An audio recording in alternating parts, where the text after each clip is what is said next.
Okay, we're Okay, back. so I'm back with you. Um, and we're going to continue on the judges that have been paid, and so where did we leave off, Johan? We left off with the Burabach trial. Interesting enough, the judge in Yeah. that case, even Jordan, was acting judge. After that trial, he became a permanent judge.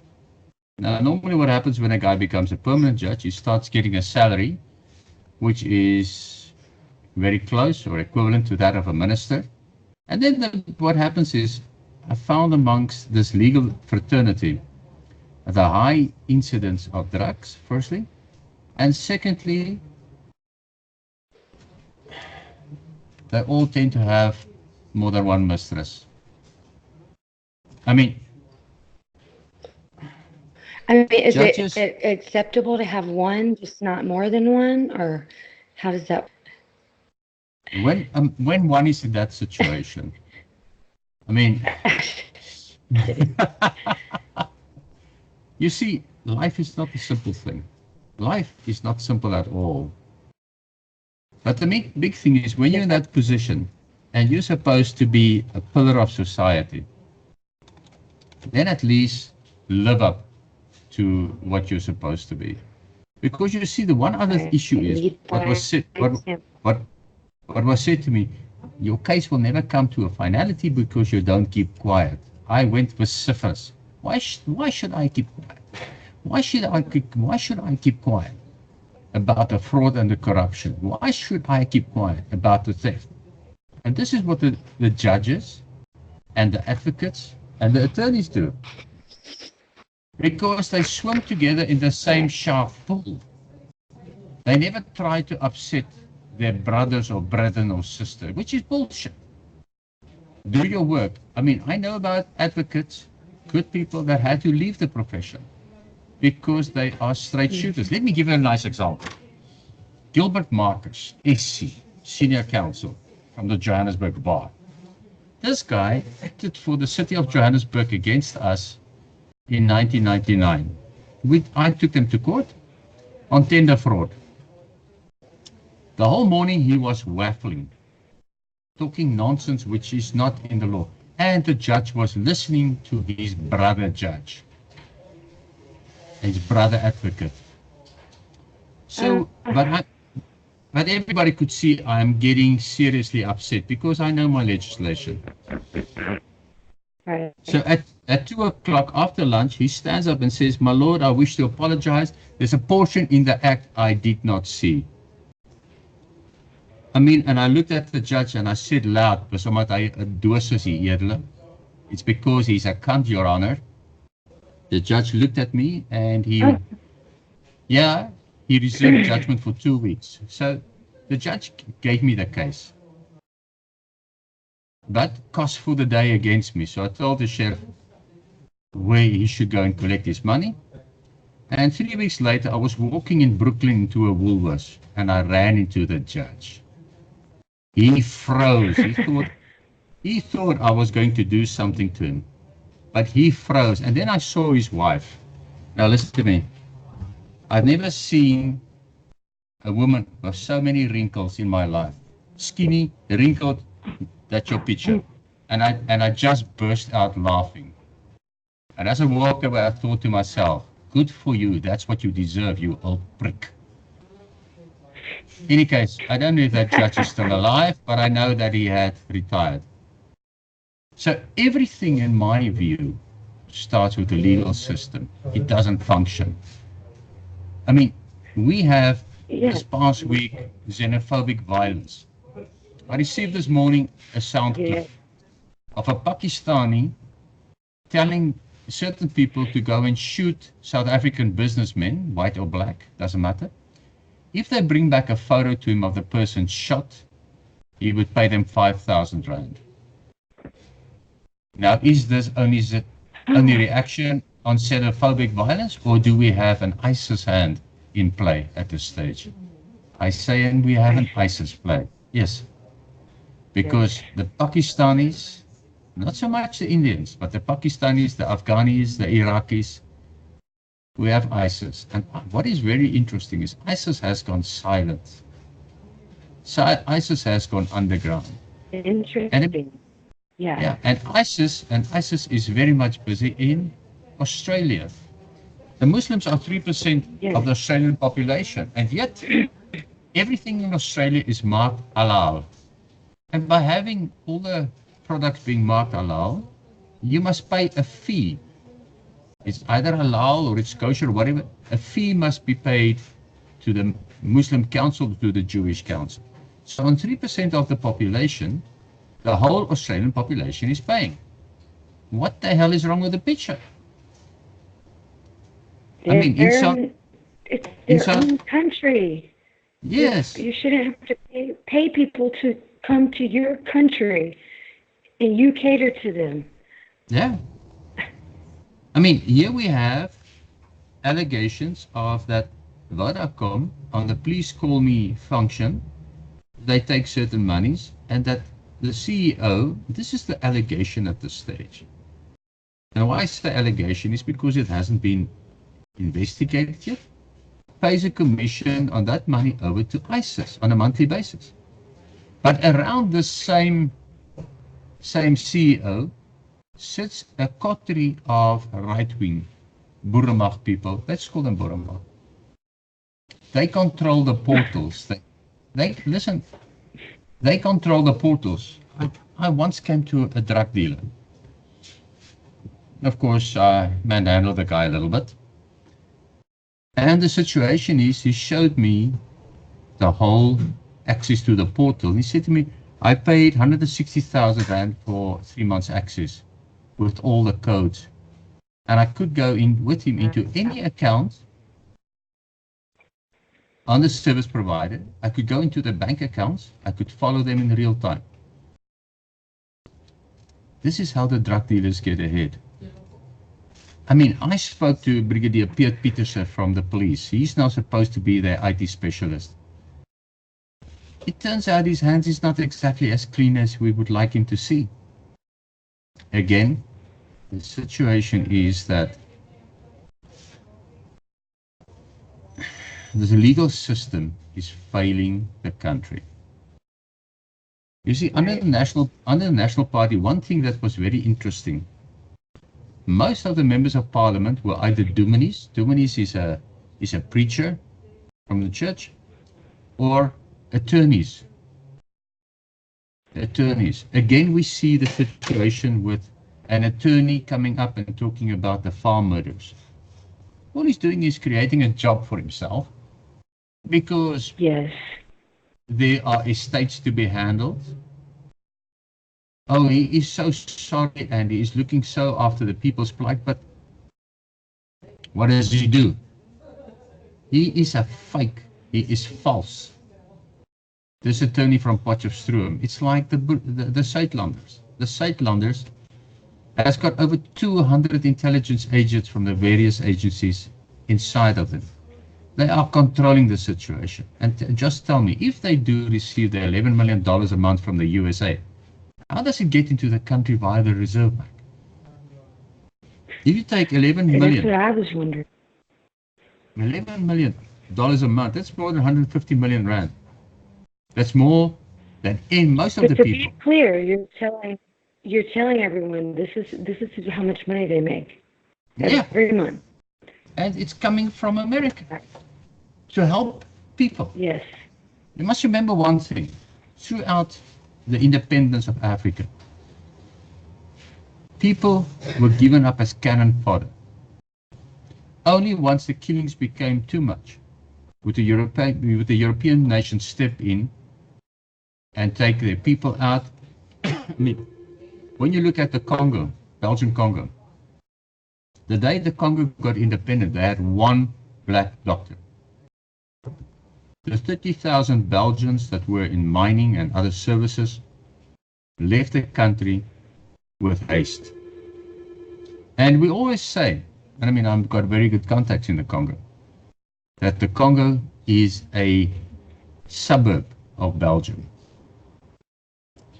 That is how the Congo is being treated.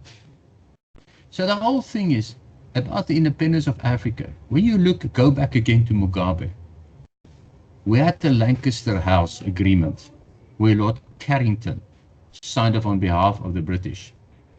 Is it correct you received farms and mining concessions on platinum, gold, and diamonds? Is it correct? And if so, for whose benefit?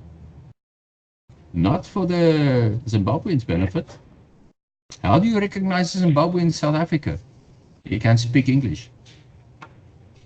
He can speak English because you see, in the South African situation, during the apartheid times, if a guy had standard 6, he would be taken out of school, made a teacher, given money and a car. What's the first thing he would do? He'd have a whole school of young women at his disposal. They come from poor backgrounds. What do? They sell their bodies. He has a car and he has a job. Yes, yeah. Yeah. I mean, I met a young guy who's Zimbabwean a couple of weeks ago. It was really weird. I was at a hotel and I was really impressed because he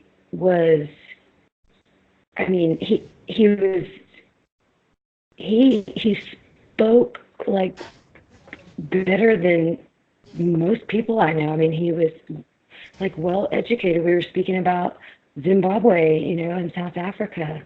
And anyway, I was just really impressed. And after that, I learned that a lot of Zimbabweans are very well educated, Zimbabwe had the best British schooling system in Africa. Make no mistake. Right. I mean, when you close your eyes, I guess I was just seeing I was seeing everything that's happened and not realizing, the past, like you're saying, the education system and stuff. Yeah, and that is the situation. But you see, let's go back to our friend Johan Rupert. He's one of the good guys in the world, despite him, forget about him being a Freemason or whatever. He is really one of the good guys in the world. But again, all you had to say was, yes, I benefited from apartheid, but everybody in this, wherever you're going, benefited from apartheid. Even until today, the infrastructure was largely built by apartheid. So right. let us take the good from the past and build on the future. And this is what people are hopping back. Julius Malema, a kleptomaniac, always apartheid. I mean, this British cow from Bell Pottinger. Let's call the idiot a cow because that is what she is. With colonial domination. You know what? It was always said in development administration, if you didn't have colonialism, you didn't develop.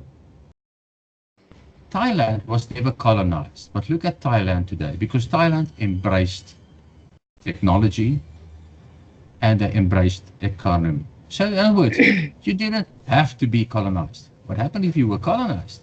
Look at Hong Kong, even today. You still had the British influence, especially the economic system.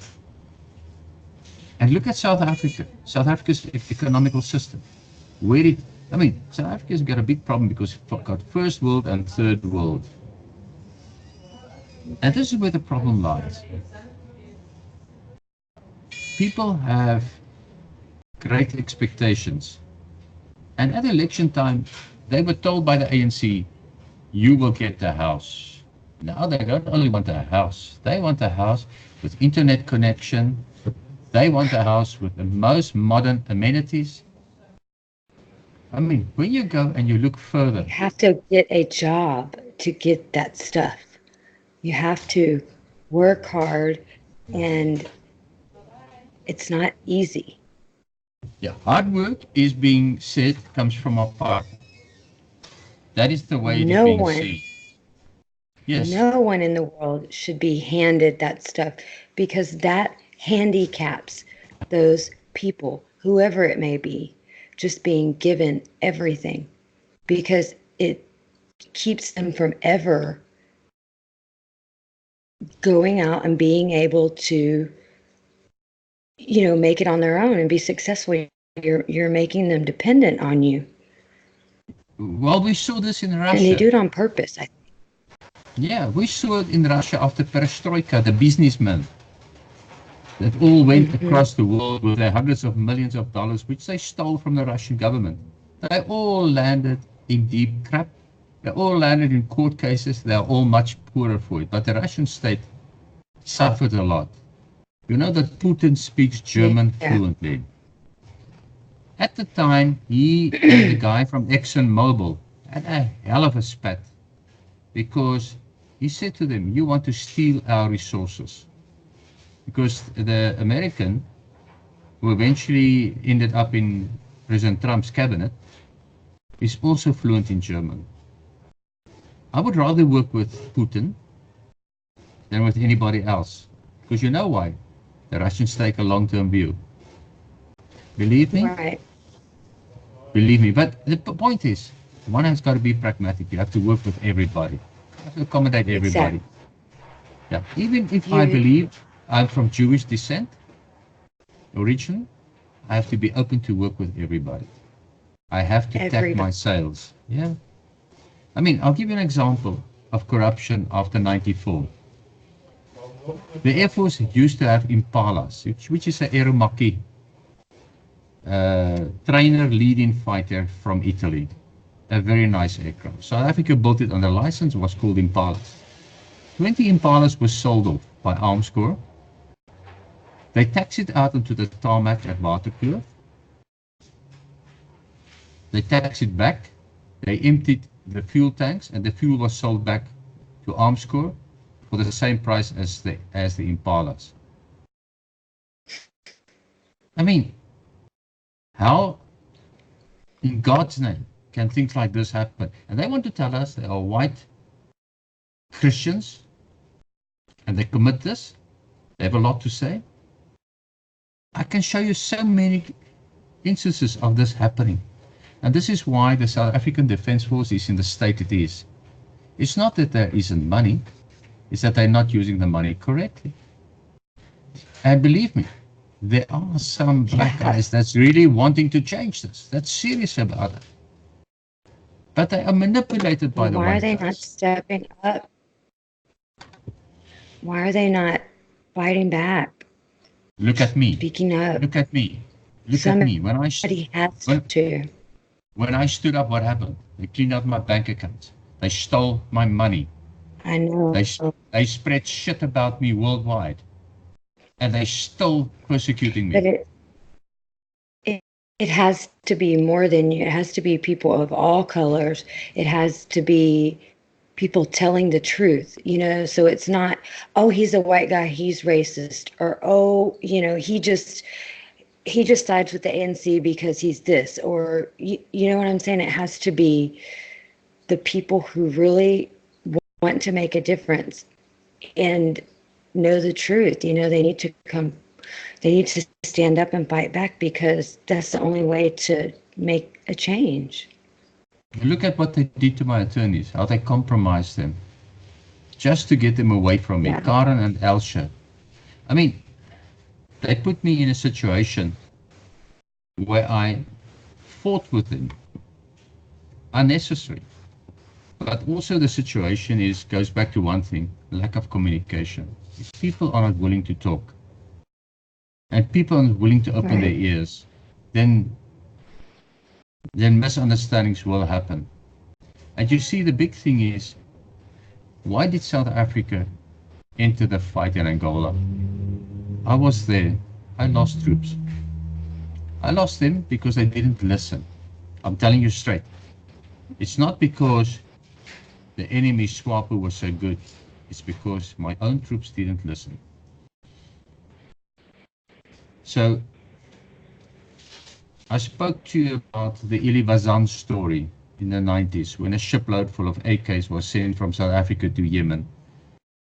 And this eventually gave rise to the NCACC, National Conventional Arms Control Committee, which is under the Wassenaar Agreement from from the United Nations for the control of the proliferation of conventional arms. While I am subject to the most stringent situation, people paying enough bribes just walk away. My partner, Ivan Messier, was assassinated on instruction, it seems, of Jackie Salebi, because Jackie Salebi and Glenn Agliotti was at that stage the biggest drug lords in the country. Agliotti now lives in Mauritius today. And But that's Ivan, a fact. yeah, Ivan died because he didn't listen. I look very bulky for whatever I carry on me. Ivan wanted to look sexy to all the women. Ivan was a man who could do things, believe you me. He was brilliant, he could speed read, he was speaking Spanish, he was speaking English, he was speaking Flemish, he was speaking French. That's how we got on. But Ivan became complacent. You cannot become complacent. And what happened after he died? He had married a black woman at that stage, Stenji. The white woman, he had 2 children with her. They were supposed to inherit everything. An executor was appointed, a gay guy, who appointed his friend Richard Potgieter, a double adapter, he speaks anyway, was paying himself, remember we're talking 2010, was paying himself 140,000 Rand a month in salary. And he destroyed the business.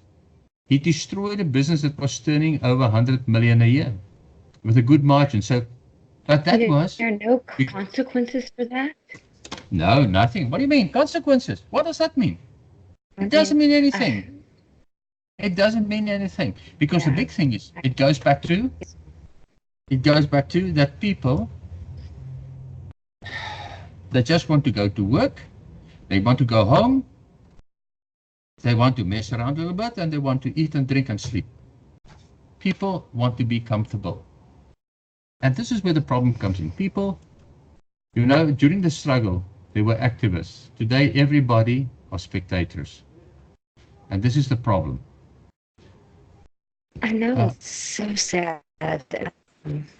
Yeah, I welcome it when people send me information with facts. I always have to check to see that it is true. I must make absolutely 100% sure. I mean, I'll give you an example.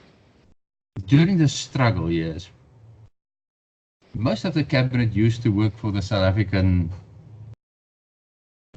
security forces. They were informers. Derek Hanekom was never a South African informer. I told you about the killing of Chris Hani, where the source they had in special branch was called Dennis. Kevin Wakeford, who became the CEO at Arms Corps, was also at special branch, a source for the ANC. Kevin is a very pleasant guy. His name is mentioned in the Bosasa issue as receiving 100,000 Rand a month from Gavin Watson. Oh, now that you say that, it sure is. You see? I've read that document over and the question always is, how does it impact on me? And it impacts on me because it's always the same bloody people that's involved. I've been sitting and listening with black politicians to what is being said about me by the black bosses in intelligence on speakerphone, because the reports they get comes from white scum. Let's call them scum. They are attacking me on any forum. They are talking nonsense about me to create problems. You know what? For no reason. For reasons to steal, for reasons of jealousy. Right. For reasons, listen to me, for reasons of jealousy. There's nothing as fraudulent as a white official. And now the other thing is, going back to in the system, I know a lot of officials in many departments. The blacks are being put in positions and being super fast promoted, whilst they do not have the emotional capacity to handle the job. There's so much conflict. Right. And in the end, what happens? The system comes to a stop. The system comes to an halt. It's a lack of leadership. Cyril Ramaphosa is not providing the leadership he had to provide. He has to pull up his socks. But he's got so much infighting. Let us take, just to finish off, my friend, Ace Magashula. The intelligence services have given him so much untrue nonsense about me. Then he goes and he talks in public about whites. This is the same guy who was used by the whites in the Pinnacle debacle. Pinnacle was a development in Mossel Bay, where 7 billion rand was lost in the liquidation. But he had 3 houses, which he still has until today. So he's slating the whites while he's been eating from the white trough. Right. Thanks to whites, he's become a billionaire. And now when you talk about the Estina farm story in the Free State, apparently it's not only one issue. But the big thing is because everybody is blackmailing everybody in the political arena. This is why we're getting nowhere. And the legal system is in plain English. Let me state this. In South Africa, it is totally fucked up. It's fucked up. Brandy, take care of yourself. I'm gonna run. Always good talking to you. And I like your new haircut, by the way. No, it's going. Thank you. Have a good day, okay? Stay safe. Thank you, you too. Go and sleep now. Bye-bye. Okay, bye-bye. Bye-bye.